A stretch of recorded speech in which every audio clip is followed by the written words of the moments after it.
Assalamualaikum Sobat Football United. Gue akan ke artikel lagi nih ya. Gue ingin membahas artikel dari Laurie Whitwell. Nah, gue suka nih untuk membahas artikel-artikel ini seperti beberapa konten juga di channel ini, karena dilihat juga tentu saja dari jurnalisnya. Kalau memang jurnalis yang memiliki reputasi yang luar biasa dalam dalam memberikan informasi dan juga memberikan pendapatnya, ini ingin gue bahas juga nih di channel ini supaya kita sama-sama juga ya bisa menyimak, bisa mengetahui kabar-kabar ataupun juga pendapat-pendapat yang bisa dikatakan menurut keyakinan gue secara ringan amatiran lebih berbobot nih. Jadi juga bisa memberikan kita perspektif yang berbeda lagi. Sobat Football United, kalau suka gue teruskan membahas artikel-artikel seperti ini terutama dari The Athletic ya, bisa drop di kolom komen. Terima kasih sebelumnya. Oke, Laurie Whitwell menuliskan ya, Michael Carrick merasa termotivasi setelah bertemu dengan salah satu pemilik Manchester United, Sir Jim Ratcliffe. Michael Carrick bertemu dengan Sir Jim Ratcliffe selama kunjungan bersama Manchester United di Carrington beberapa pekan yang lalu, sementara eksekutif klub terus mempertimbangkan siapa yang akan ditunjuk sebagai manajer tetap berikutnya. Ratcliffe berada di markas latihan Manchester United pada hari Senin, tanggal 20 April ya, sepekan setelah menghadiri Old Trafford untuk menyaksikan kekalahan dari Leeds United. Namun 48 jam sebelum Ratcliffe kembali ke Manchester, tim asuhan Michael Carrick mengalahkan Chelsea di Stamford Bridge untuk semakin mendekati kualifikasi Liga Champions.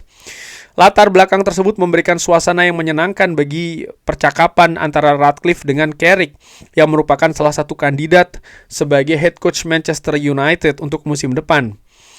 Michael Carrick berkata, dia datang, kami mengobrol sebentar, kami minum teh, obrolan santai, jujur saja senang melihat dia menunjukkan dukungannya, tentu saja cukup informal tapi senang bertemu dengannya. Itu yang dikatakan oleh Michael Carrick. Ratcliffe dapat memahami bagaimana Carrick beroperasi di Carrington dari kunjungannya ke kompleks tersebut, dan pandangannya tentang arah yang akan diambil United musim panas ini sangat penting. CEO Omar Berada dan Football Director Jason Wilcox memimpin proses ini dan berencana untuk memberikan rekomendasi hanya di akhir musim. Tetapi pemeriksaan latar belakang kandidat sedang dilakukan saat ini. Carrick menyambut baik upaya Sir Jim Ratcliffe untuk mendapatkan gambaran langsung tentang kehidupan sehari-hari di United, tentu saja di bawah Michael Carrick ya. Saya rasa sebagai sebuah klub sepak bola kami sangat terhubung di semua lini. Saya pikir itu bagian yang besar dan saya mencoba menyadari bahwa memang seharusnya seperti itu, dan saya mencoba melakukan bagian saya untuk itu, seperti halnya semua orang.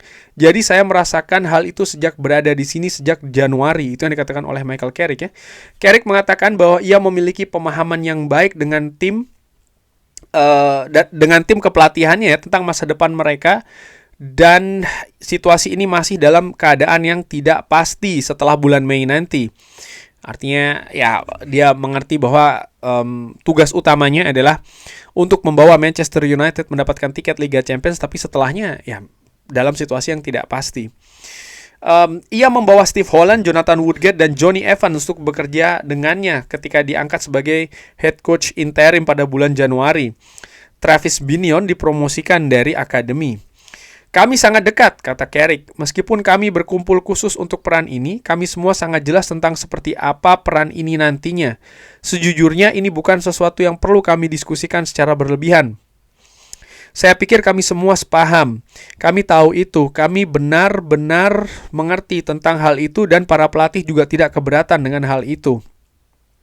Terkadang Anda terhubung dengan orang-orang dan Anda bekerja dengan baik. Bagi saya, ini semua tentang orang-orang, baik itu staff, fans, keluarga, apapun itu.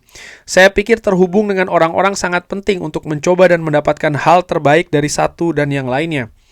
Harus saya akui, staff benar-benar luar biasa dalam berbagai hal, dengan kepribadian yang berbeda dan peran yang berbeda.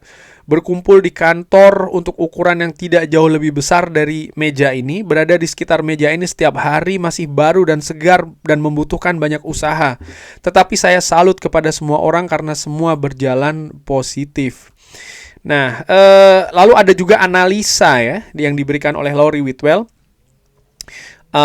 Analisanya adalah pertemuan Ratcliffe dengan Carrick pada titik ini di musim ini sangat penting. Bahkan lebih penting ya jika diperkirakan hanya sekedar ngobrol-ngobrol biasa. Carrick mungkin tidak memiliki kepribadian yang emosional dan terbuka dalam konferensi pers seperti yang diyakini orang-orang yang pernah bekerja bersama dengan Ratcliffe. Tetapi pria berusia 44 tahun ini memiliki keteguhan hati yang tenang dan pikiran yang tajam yang akan terlihat jelas selama percakapan empat mata dengan Sir Jim Ratcliffe ya.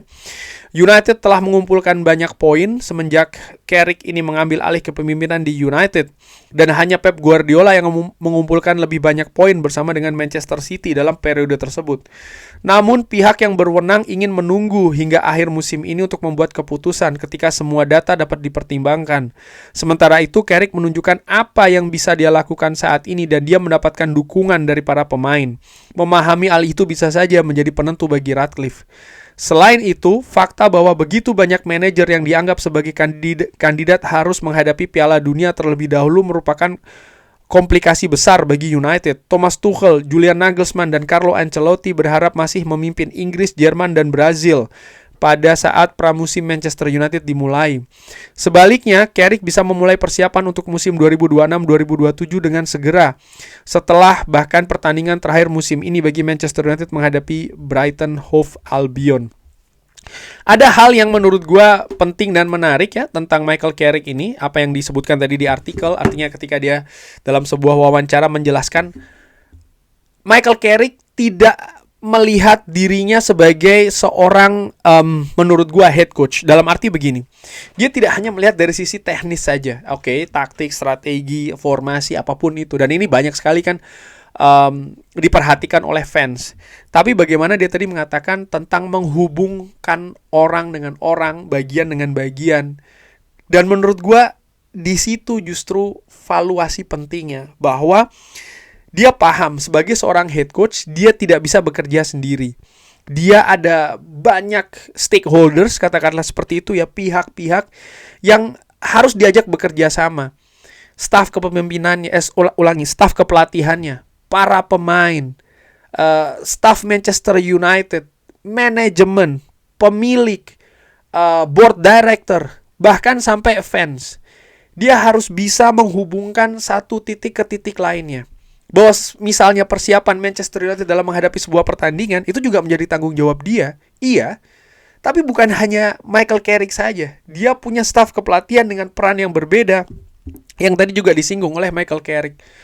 Jadi menurut gua ini juga mungkin sekaligus ya memperlihatkan bagaimana dia melihat posisi yang ada di Manchester United. Jadi bukan hanya sebagai head coach, tapi juga sebagai manajer. Tentu saja kalau kita berbicara letterlock manager dengan head coach, ada perbedaan yang besar. Misalnya kewenangan dalam melakukan pergerakan di bursa transfer. Jelas manajer lebih punya peran di sana dibandingkan dengan head coach, dan kita tahu bagaimana situasi dengan Ruben Amorim. Menurut gua Michael Carrick paham dengan hal itu. Artinya ya, dia bisa saja memberikan rekomendasi terkait dengan nama ataupun posisi, tapi manajemen yang akan lebih menentukan. Ini hal yang berbeda dengan yang Michael Carrick alami dulu sebagai pemain. Dimana ya yang menangani Michael Carrick, kalau melihat Sir Alex Ferguson misalnya di Manchester United, ya sebagai seorang manajer. Tapi dia juga melihat bahwa berada di Manchester United itu tidak bisa hanya sebagai head coach saja. Artinya dia hanya berkonsentrasi ke squad saja dari satu pertandingan ke pertandingan lain. Tidak. Kalaupun itu merupakan tugas utamanya, tetap dia harus bisa menghubungkan banyak titik. Nah, yang menarik adalah dalam menghubungkan banyak pihak, banyak titik, banyak orang, artinya dia punya peran manajerial sebagai seorang dalam tanda kutip kepala gitu ya. Leader lah, pemimpin. Nah, Sir Jim Ratcliffe sebagai co-owner dari Manchester United, dia juga ingin melihat kompetensi itu dari seorang Michael Carrick. Tadi disinggung di artikel bagaimana, dan pernah juga gue bahas di channel ini ya, bahwa kepribadian dari Michael Carrick ini tidak biasanya yang dipilih, katakanlah seperti itu oleh Sir Jim Ratcliffe. Sir Jim Ratcliffe biasanya lebih suka yang lebih lebih terbuka, lebih meledak-ledak, katakanlah seperti itu. Tapi Jim Ratcliffe juga tidak bisa menutup mata dari apa yang dilakukan Michael Carrick saat ini. Kita bisa berdebat ataupun berdiskusi tentang situasi permainan Manchester United di atas lapangan yang ABCD, mungkin ya. Tapi bagaimana Manchester United bisa mendapatkan hasil yang fantastis dengan Michael Carrick, ini kan bukan hanya sekedar masalah permainan saja. Bukan hanya sekedar taktik-taktik saja. Tapi bagaimana, misalnya ya, kerjasama antara Michael Carrick dengan skuad Manchester United. Komunikasinya seperti apa?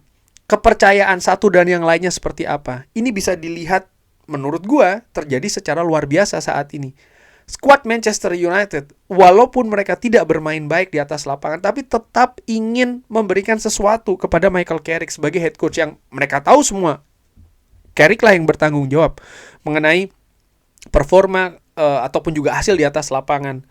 Mungkin ada yang berargumentasi mengatakan, ya pasti semua pemain ingin untuk bisa tampil di Liga Champions karena mendapatkan gaji yang lebih tinggi dan lain-lain ya, terkait dengan kesepakatan di Manchester United. Ya menurut gue tidak sesimpel itu juga. Harus ada trust, harus ada komunikasi, harus ada sinergi yang baik. Contohnya kita lihat di klub-klub lain ya.